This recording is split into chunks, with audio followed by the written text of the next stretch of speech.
Welcome back, guys. I've decided I want to do a test. So basically, we're going to be replaying this Confederates campaign. I'm not going to bother playing the first mission. It's annoying. Yeah, it's annoying. I can't be bothered to replay it. So I'm just continuing on from the second mission. Now, what I want to do as the test is I want to see if I can get my average recruit numbers up as high as I can possibly get them. To see if it's any better to do that. Because basically, my philosophy anyway is to have all of my units equally as good as each other in terms of veterancy. So I don't like to have specialised units. It makes controlling things a lot harder. If you use pause a lot, it's okay. But if you're not using pause, having some units as veterans and some as not very good at all is quite frustrating to be able to control during no pause. So because I like to keep everybody similar anyway, having all of my recruits at the same veterancy might actually work out quite well. I don't actually know, but that's the whole point of the test. Now, the issue with this is my missions, inside battles in particular, I'm not going to be using all of my troops. So it does mean that the troops that I'm taking in are going to have worse veterancy than if I was specialising, like you would normally, because I've got half of my veterancy spread amongst a load of troops that aren't even entering the battle. So it is going to make most battles harder, but again, that's not a bad thing. It's just another challenge if it's harder, so I don't mind that. Um, so yeah, we're going to be trying to see what happens. Now, I noticed when in my previous campaign, my cannons were getting up to like over 100 firearms. And so anything over 100 firearms, and I was just getting wasted veterancy, basically. So cannons in particular are probably a really good one to disband. But what I'm going to be doing is disbanding everybody after every single fight to return their stats to the crew pool, and then rebuilding them after every fight. So that is the challenge. It's going to be interesting to see what the results are. The only real reason that I'm doing this challenge is because I've enjoyed playing the game so much that I want to replay it. And unfortunately, Dreadnoughts is not in a good position at the moment. So, and I've got a feeling it's going to stay that way for quite some time. So we're going to play this until it is. Right then. So, first things first, we're at Newport News.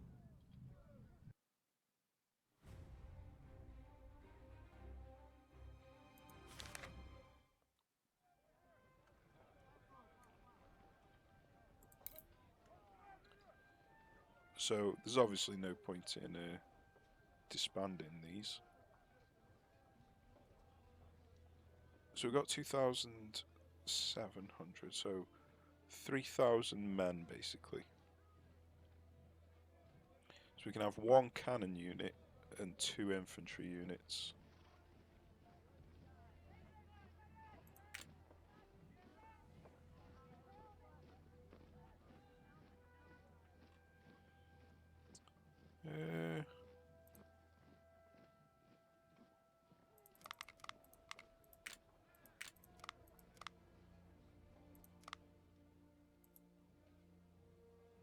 Yeah, let's do that.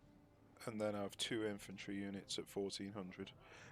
Yeah, so I don't even know if I've got enough army organisation for that. Yeah, 1500. That's alright then. Yeah, so the other thing I was thinking was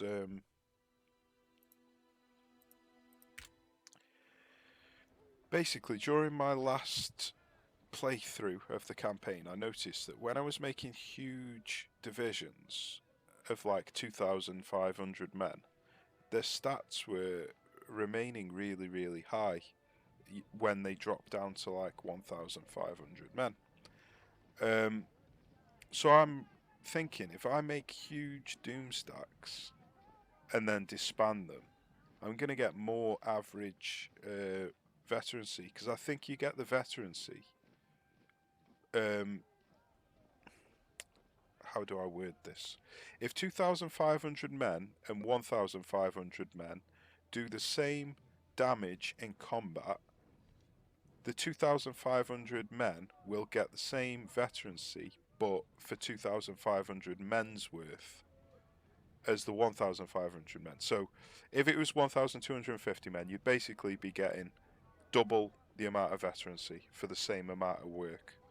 So I reckon doing this challenge, I'd be better off taking doom stacks, because I think I'll get veterancy twice as quick by taking twice the size units. I don't know if that's how it's going to work, but that's what we're going to be doing anyway. It'll also help us to put more of our men into the field. Right, so what have we got here?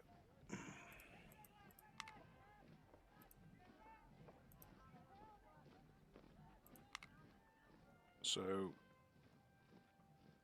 we need 1,200, so we can take Mississippi's. Let's have a look up here. So we can take Mississippi's and Springfields up here. That's not too bad. So we're definitely taking the Mississippi's. I think I'm going to take the Springfields as well.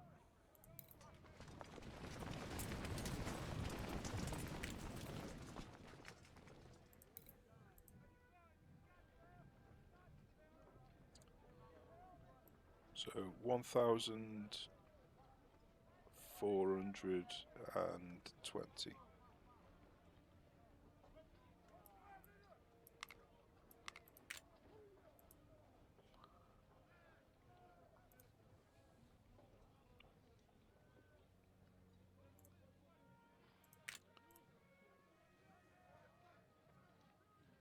So I could buy some Mississippis if I wanted, but I think I'm just going to stick to the muskets.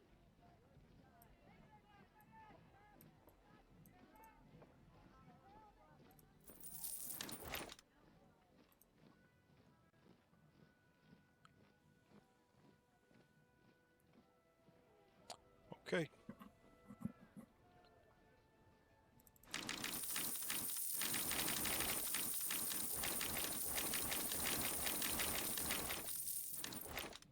So we're going to try and use all the recruits that we can for every mission.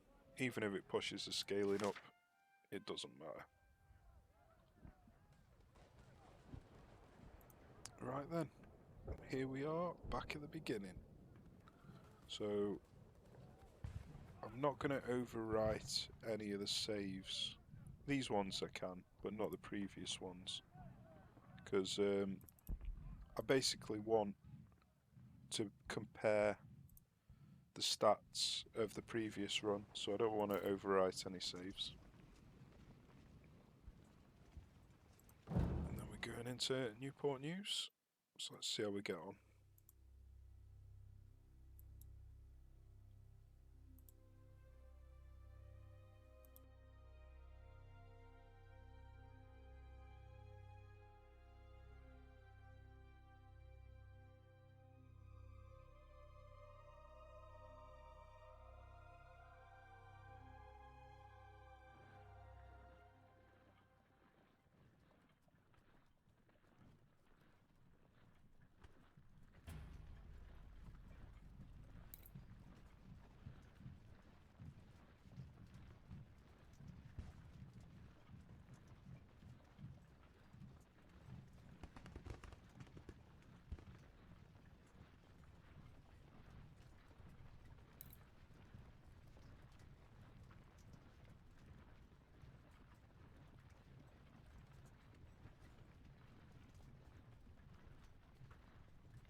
normally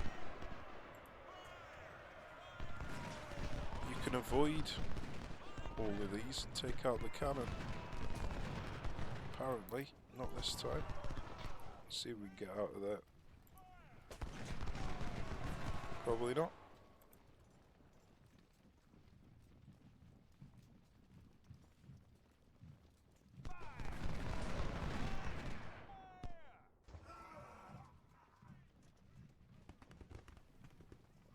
Oh, it's a shame.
Well, I think that went fairly well.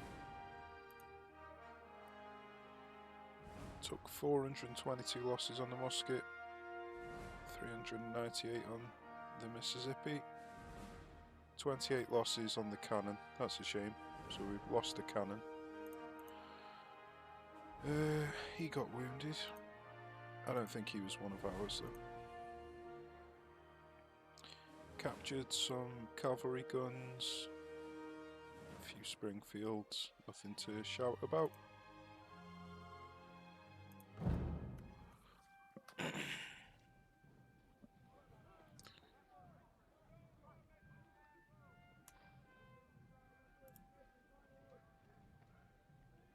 Okay, so after every fight, every time we level up, we're going to check the average recruits, delete everybody, and see if the stats go up. So unfortunately, my recording equipment that I can't actually move the display is covering the stats, so I can't actually see it. So I'll have to. You can see it, so you can see if they go up, but I'll have to have a look off camera. So scrap everybody and see if any of the stats rise.